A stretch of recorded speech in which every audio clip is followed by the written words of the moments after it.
Okay, so in this video, I'm going to show you how I scaled my agency to 80k a month and how you can go about starting an AI agency. First thing you need to know before you get into an AI agency is this isn't a side hustle.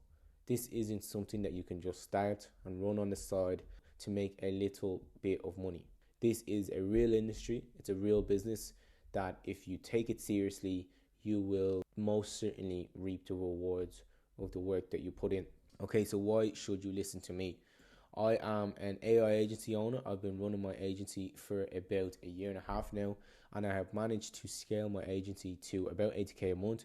You can see last month we did about 60k, and this month we'll do about 80k, and somewhere in the summer we will eventually hit 100k months. Now, I've been doing this for a year and a half. I've experienced all the ups, all the downs. I've lost most of my clients, and I've managed to now scale my agency up to that amount of money. Usually on my channel, I will show you AI automation builds and stuff that you can download. But in this video, I'm going to take it a little bit more serious, and I'm going to tell you the process that I would do if I was to start again to get my first few clients. Okay, so starting your AI agency, obviously we've gotten out of the way. This isn't a side hustle, and this is a real business that you can start, and that if you stay in this agency over the next few years, you will watch it continue to grow, and you will continuously make more money, or you will continuously grow your agency. If you don't know the significance of AI yet, well then maybe you should be looking at another video before this one. Okay, so the first thing I would do, niching down. Why do people need to niche down? What's the point? What's the idea of niching down? When I initially started my AI agency, I didn't want to niche down. I wanted to do each industry, and I wanted to service everybody. When I initially started out, I was DMing and I was cold outreaching hundreds of different types of industries in which I received no response from. When I eventually niched down to real estate, and I even niched down further to get a specific product for a specific person in real estate, that's when everything started to change. The 80k that we're going to make this month, it's from one product. It's from one industry, it's from one product, it's from one service that we provide to a specific person in an industry. If you think that you cannot niche down because I might be leaving money on the table or I might lose money, then your thought process is completely wrong. And that's okay, because that's initially how I thought as well. The product that we sell is an AI email agent for real estate agents that's able to answer their property inquiries, and that's it. It's just a simple product that's able to do a job, it's able to relieve a pain point, and people pay us to do that for them. What I usually say about niches is niche down twice. And what I mean about niche down twice is, one, pick an industry, and then for your second niche, pick somebody or something inside that. So for example, our niche, when we niche down secondly, we targeted companies that had 11 to 50 headcount. That was our second niche. For you, maybe you might be in e-commerce, and then you might niche down to people that sell retail products, or you might niche down to somebody that sells, I don't know, maybe beverages. But you need to niche down. I would advise you to niche down secondly. Anything beyond this, like niching down again from here, like maybe you might pick retail, and then you might pick people with pink clothes. Anything like that is a little bit too far, and that might be too far down the niche. So I would usually pick an industry, and then I would pick something specific inside the industry to create a product for it. Now, there is only one scenario where I would say not to niche down, and that would be in the case where you have maybe a big YouTube channel or a lot of inbound leads initially. But I would imagine that somebody watching this video probably doesn't have a massive YouTube channel, and niching down would be the best option for you. That's what I would do to get my first clients. Now, what I also need to say is that I am assuming that everybody watching this video doesn't have any warm leads. Now, that's just an assumption that I'm going to make. And what I mean by warm leads is somebody that you know that may buy an AI service off you. So maybe your uncle or your aunt or a boss that you used to work with. That's a warm lead. That's somebody that you already know, and that's not a stranger to you. If you have somebody like that, then maybe outreach to them and say, hey, I'm doing this whole AI thing. Do you mind if I maybe build you something? and go from there. That's what I would initially do. I didn't have that when I started my agency. I had to start completely cold. So that's kind of who I'm making this video for. And if you don't have any warm leads, then obviously niche down. Now, the second thing you need to do is pick a service. So what are you going to provide to this niche? So let's say we pick real estate agents. The service that we picked was back-end automation. So AI email agents is automating the whole process of them having to answer emails. So that was a service that we provided. You have other services like voice agents, you have chatbots, you have a general agency which kind of does everything. Again, this is kind of iffy. It would be very niche depending on which to choose for this. Maybe some industries don't have the option to have chatbots or don't have the option to have voice agents. So you might do a general agency which kind of automates anything for that industry. Your best bet would be to pick a specific thing. So to be a master of voice agents in e-com, or to be a master of chatbots for car dealers, and so on. So picking a service to niche down to and picking an industry to niche down to makes you a master of that industry if you keep going with that route. When we pick our service, then what do we do? How do we sell that service? So for us, when we started out, is I can answer all of your emails instantly. That was the X for real estate agents, saving or making you a certain amount of money each month. If you were to target car dealers and you were going to sell them voice agents, then it may be something like, I can automate your calls for car dealers, saving or making you the amount that you are currently paying your receptionist. It could be 2,000, could be 4,000. It's most likely around 3,000, 2,500 to 3,000 is what these industries will usually pay for a receptionist. But you kind of get the gist. So niche down, find an industry to target, and then pick a service for that industry in which you are going to sell to them. After we have all of that done, then we need to start doing outreach. Outreach is the most important part of your whole agency. So when you initially get into an AI agency, you may think that you're getting into development or you're getting into AI. You're not really. What you're really getting into is marketing. You're marketing a product to somebody. Mosey podcast one time, when he initially thought, when he was getting into Gym Launch, that he was going to be getting into the industry of fitness or the industry of helping people transform their bodies. What he soon realized was he wasn't getting into that industry. It was actually getting into the industry of marketing and sales. And this is what a lot of you don't realize yet, but that's the industry you're getting into. You're getting into the industry of marketing and sales.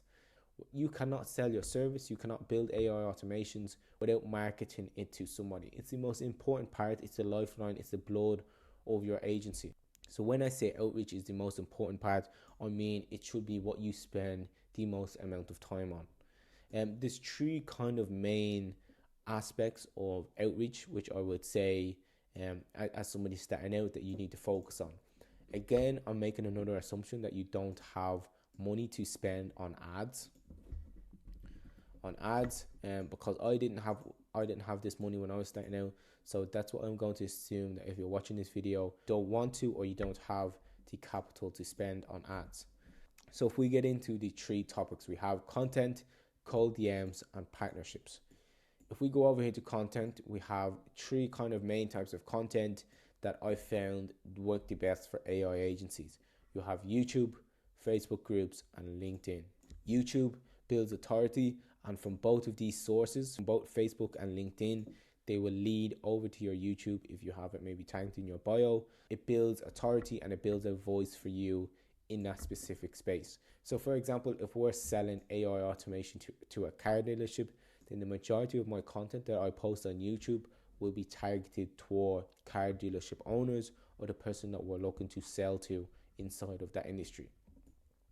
After you make YouTube videos, which will most likely be long form, 10, 15-minute videos, maybe showing how your automation works, making general AI content for that industry, you can also repurpose these videos into shorts, which you can post on Instagram, TikTok, YouTube shorts. So you're killing two birds with one stone. Then we have Facebook groups. In the industry that we're in, we're selling to business owners. Most business owners are over the age of 35, 30 even, and the majority of them won't be on Instagram And where you will really find them is in Facebook groups. So when we are targeting our customer or the person that we're looking to sell to, we need to find where they hang out, and the majority of them will hang out in Facebook groups. Also, they will be in LinkedIn as well.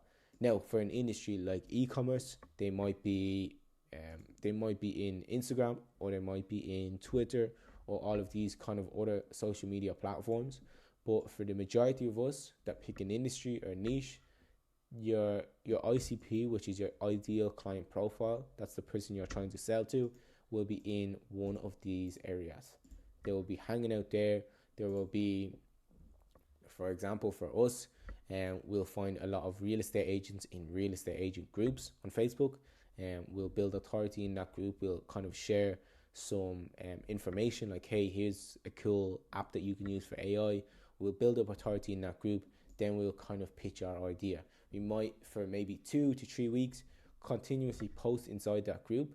And then on the second week, we might say something like, hey guys, by the way, I have this service where I do X, Y, and Z. If you would like it, shoot me a DM. And that's been really successful for us. And I think you don't need any money, you don't need any capital, you don't even really need authority, or you don't need to show them what you're doing. If you just give them free value, naturally they're going to want to reciprocate that back to you. So when you post something and you say, hey, I have this service, shoot me a DM, a lot of people will send over a DM to you, and that's a good way to get your first few clients. Again, with LinkedIn, obviously LinkedIn is a business platform. Most business owners are on there. Building a strong presence on LinkedIn is one of the best things you can do. I would say initially when you're starting out, I would say building a strong presence on LinkedIn is probably more important than both of these here, because all business owners are on LinkedIn. Facebook groups, that can be hit and miss. Nowadays, a lot of Facebook groups are just spammed with people doing exactly what I'm telling you to do. And then YouTube is kind of your slow burner. That's your long-term play. Then moving on, we have cold emails, DMs, and calling. Again, this is another thing which is in most cases is free, bar cold emails. If you're using Apollo or if you're using Instantly, it's not free, but it's quite cheap. It's cheap enough to the point where a beginner could use it, or somebody just starting out could use it. DMs and calling is free. These are crucial when you're starting your agency, not just when you're starting it. To this day, it's still crucial for us. We're sending out about 45,000 emails a week, and we're getting a constant flow of leads coming in. So these will be crucial, not only now, but again in the future of your AI agency. Okay, so the aspects of cold emails, cold DMs, and cold calling. You have personalized demo videos, hyper-personalized DMs, and you have cold calling scripts. Personalized demo videos is probably one of the best ways alongside cold calling. Hyper-personalized DMs and emails, these things are kind of ran through at the moment, and a lot of people are doing this. So you will see probably the least amount of success with these. But the good thing about this is it doesn't require time for you. So you can set up a cold email campaign and you can send out thousands of emails every day, and it requires no time from you. You just set it up, get it running, and it starts sending out thousands of emails a day for you. So that's why this is in here. It requires a lot less than personalized demo videos or cold calling scripts. So it gives you a lot more leverage, but you will need to invest a lot more into this. And the state of cold emails and DMs now is still a little bit saturated in terms of there's hundreds of people doing it. Each business owner probably receives 10 to 15 cold emails every day. So to stand out in this industry or this aspect of cold outreach as a beginner, it's going to be quite hard, because you have people that have been doing this for years or for months, and that are probably a lot more experienced than you. So what I would do for you is I would use what you have to your advantage.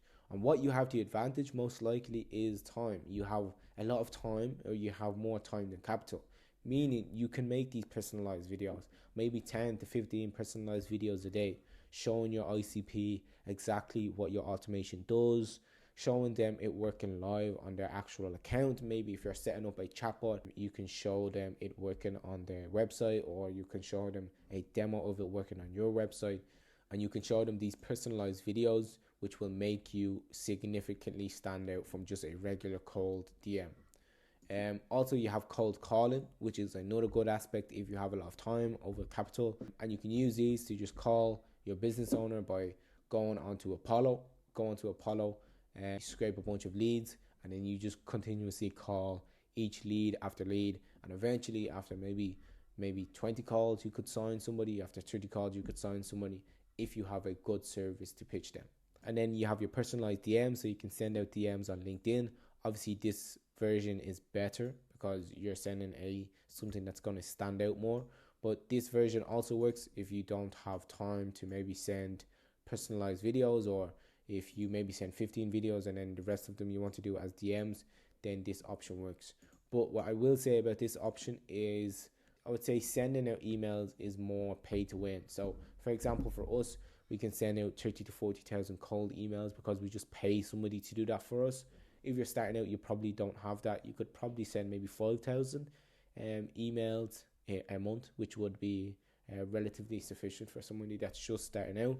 But I would say I would definitely set this up and maybe do your first 5,000 emails a month when you're starting out. But I would also definitely focus on this because this is what you have to your advantage. So always use what you have to your advantage in whatever situation you're in. So if you wanted to get into the cold emailing space, this is a really good way. It's probably the cheapest way that you can get into it. Most of it is free up until instantly, which is, I think it's a $30 a month payment in which you can send about 5,000 emails a month. But here is a great way in which you can do it. You go to Apollo, you scrape leads, send them over to Appify. Appify will extract them leads for you, so you don't need a subscription for Apollo. Then you put them leads into make.com to create a personalized icebreaker for them, and then you use instantly to send the actual DM. I'll leave a link somewhere in the corner of this video, which I have a video showing you exactly how to do this whole process. It might pop up somewhere, I might leave it in the description so you can follow this process if you wanted to start selling cold emails. I think the whole process will run you probably about $30 a month, but if you're getting 5,000 emails for $30 a month, I think that's relatively a good price. Obviously with LinkedIn DMs, profile DMs, it's completely free. You can send as many, or you can send probably up to 50 DMs a day, which is free. It's also a really good option in which you can take. When I'm sending LinkedIn DMs, I've also made a video like that somewhere on my channel if you want to scroll through and find that. But essentially what you're going to do is go on to your ICP again, which is your ideal client profile. You're going to find a specific person. So for me, it's real estate. I'll find real estate agents. I'll go into their profile and I'll find the most recent post. So maybe it might be something like, we just won an award for real estate. And then I will DM that person. I'll be like, hey, congrats on the award. I just had a browse on your website. I seen you have a high volume of listings posted. I thought my AI email agent might be of benefit to you. It does X, Y, and Z. Would you like to see a demo video? If they said yeah, send them over a demo video. And with the goal of that is to try and get them on a call. So that's how I'd kind of go about doing the LinkedIn DMs. And then your cold calling, it's pretty straightforward. Scrape a bunch of leads off Apollo. Again, using this method, you go to Apollo, scrape a bunch of leads. Apollo will output the number for all of them leads, and then you can just start dialing. With cold calling, always have a script in front of you. This is one of the more harder ones to do, but it's extremely effective. So I definitely would nail this down and try and do this. Okay, and then we have partnerships. Partnerships are a very good way for you to get clients as you first start out. When you're first starting out, you don't really have a reputation or authority in your space, but other people do. So for example, when I first started out, there was no we. I didn't have a team around me. When I first started out, I reached out to a bunch of people that were in the real estate space and that were selling like courses and stuff like that to help people grow in real estate. So it was other real estate people selling like courses to younger real estate people or to people that were looking to boost their career or whatever. I would reach out to these people and I would say, as part of your course, you can sell my product. I will build it, I will implement it for them, and you can sell it as part of your course. And what that gave him the opportunity to do is upsell people. So he was able to say to his course, hey, we have this email agent now. It's a really cool AI email agent, and we're selling it for 3,500. When realistically, I was just selling it to him for 3,000. He was able to upsell his whole course on that product or on that service that we made by whatever margin he wanted to do or whatever he thought they would pay for it. and that was a win-win for us. So we were able to make our money on the service, which was 3,000, and they were able to make their money by upselling their people or upselling their students to a price, whichever price they wanted to decide on. So partnerships is a very good way in which you can get clients. The main goal of cold DMs and content is to get them on a call. Obviously with partnerships, the person you're partnering with will close the clients for you. So maybe it might be in their course, or maybe they might have a YouTube channel. They will usually close the client for you, and then they will just pay you for the service to implement it and to maintain it for them. But with content and cold emails and DMs, your main goal is to get them on a sales call and sell them, basically. Sell them on the service that you have shown them or that you have promised them. When you're on a sales call, a very simple and quick way to go through how sales calls go is 1, diagnose them, 2, show them the solution and kind of sell them on the solution, and then number 3 is to close them, handle any objections, etc. Now, what I mean by diagnosing somebody is jumping on a call with the intention or showing them that you have the intention to help them. If you jump on a call and you kind of have the intention that you're going to sell them something for like 3,000 or 4,000, they will very, very quickly sniff that out, and it will turn most people away. The idea of like the first 10-15 minutes of the call is to diagnose them. Let them know, okay, how can I help you? Is it even possible for me to help you? If you jump on the call and you just tell them that you can sell them this straight away, you know exactly what they need, it's kind of a turn off, because it's like, what if they don't actually need that? I once heard somebody say, you don't go into a doctor and the doctor just gives you medication. He first has to diagnose you, see what is the best medication for you, and then he will give you the medication. If he doesn't have that, he will reference you to somebody else.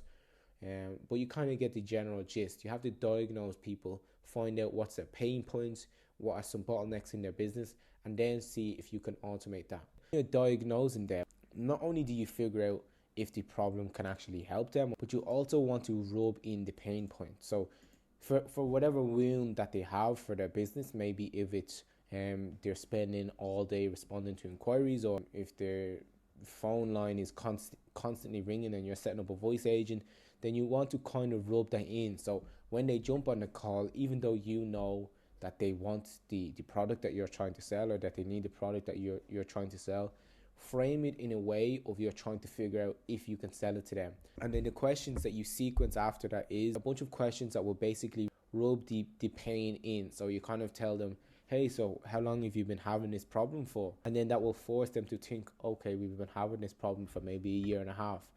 So you're kind of doing all of these psychological tactics that will kind of make the call a little bit easier for you.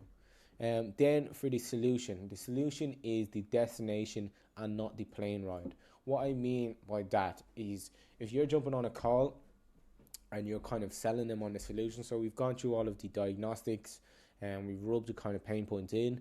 If you're selling them on a solution, you don't want to sell them on all the back end, like, hey, we use Claude 3.7 Sonnet and we use this type of coding atmosphere and all of this shit. No one cares about that. No business owner cares what you're using. For any business owner that I've worked with anyway, nobody cares if we use DeepSeek or if we use Claude or Gemini or OpenAI.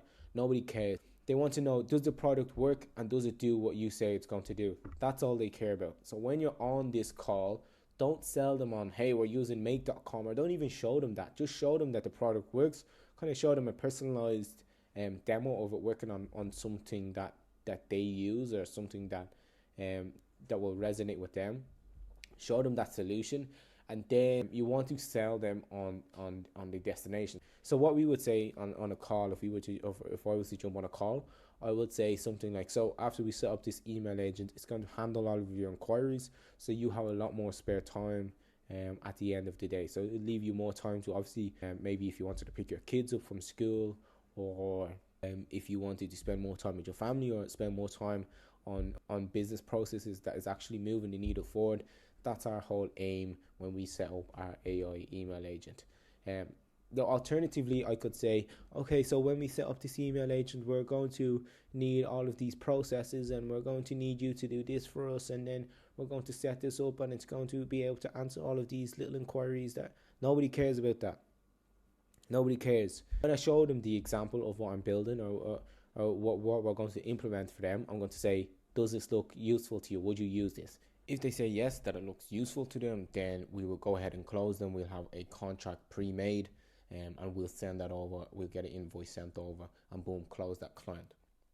In the occasion where there's kind of some iffy jiffy, they don't know if they really want to commit to it yet, or they don't know if or maybe they just have some general objections or anything, any kind of sales things like that, then we will always make sure that if we can't close them on that call, that we schedule the next call. You never really want to leave a call without scheduling the next call. Your chances of closing that person without scheduling them is so much lower. You give them the opportunity to ruminate in their own head and kind of let the idea creep in of, is this not for us or whatever. So always close them on a call. If not, you book the next call. But that's basically the whole process. I'll go into this in a lot more detail in the first link in my community, and you can download all the templates and stuff that we use. If you found this video useful, leave a thumbs up and comment what you want to see below.